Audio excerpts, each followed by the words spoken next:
वाल्मिकनं अवादा कंपनीला दिलेल्या धमकीच्या कॉलचे तपशील समोर आलेले आहेत। सीआयडीच्या चार्जशीटमध्ये धमकीच्या सविस्तर संभाषणाचा उल्लेख करण्यात आलाय। वाल्मिक कराडनं अवादा कंपनीच्या अधिकाऱ्याला धमकी दिलेली होती।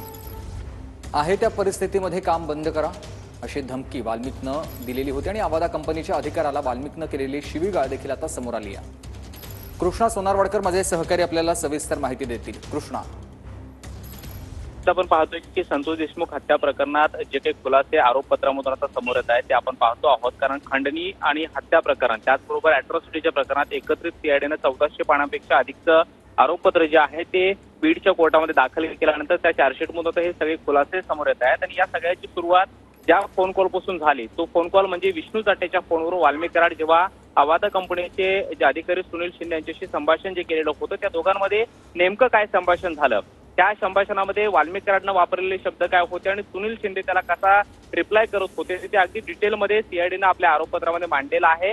ज्यामध्ये वाल्मिक कराड हा सुनील शिंदेना धमकी देताना पाहायला मिळतोय। शिवाय सुदर्शन घुलेच्या सांगण्यावरून कंपनीचं काम ताबडतोब बंद करा अन्यथा परिणाम वाईट होतील अशा पद्धतीचा इशारा आणि धमकीवाजा इशारा जो आहे तो सुद्धा देताना पाहतो आहे।